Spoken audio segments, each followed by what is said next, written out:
General గా ఒక KG ఉప్పు ఓ 30 రూపాయలు ఉంటుంది.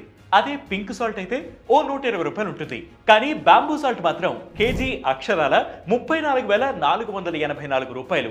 అవక్కయ్యరా, ఆ ఉప్పుకు అంత ధర ఉందంటే ఏదో ఒక స్పెషాలిటీ కూడా ఉండే ఉంటుంది కదా. అదేంటో ఇప్పుడు చూద్దాం.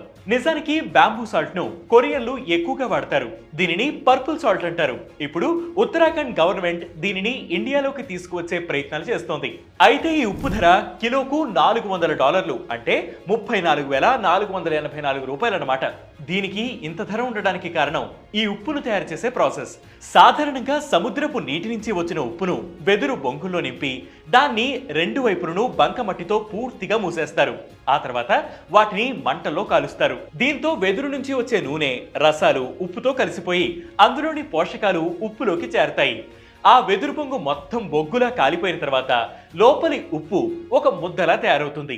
దాన్ని తీసి శుభ్రపరిచి పొడిలా చేసి మళ్ళీ వేరే వెదురు బొంగులో నింపి మరోసారి కాలుస్తారు. ఇలా దాదాపు 1000 డిగ్రీల సెల్సియస్ ఉష్ణోగ్రత వద్ద 9 సార్లు కాలుస్తారు.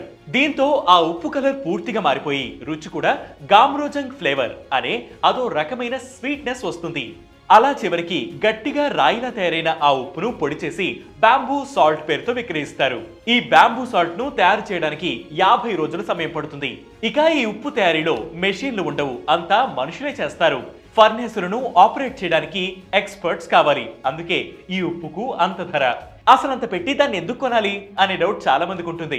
ఇందులో పొటాషియం, కాల్షియం, మెగ్నీషియం సహా 70కి పైగా ముఖ్యమైన ఖనిజాలు ఉంటాయి. దీనికి వాపును తగ్గించే సామర్థ్యం ఉంటుంది. ఆర్థరైటిస్, గొంతు నొప్పి, నోటి పూత వంటి సమస్యల చికిత్సలో ఈ ఉప్పు సహాయపడుతుంది. డయాబెటిస్, హై బీపీ వంటి దీర్ఘకాలిక వ్యాధులకు కారణమయ్యే ఫ్రీ రాడికల్స్ ను తొలగించడంలోనూ ఉపయోగపడుతుంది. అందుకే ఈ ఉప్పుకు అంత డిమాండ్.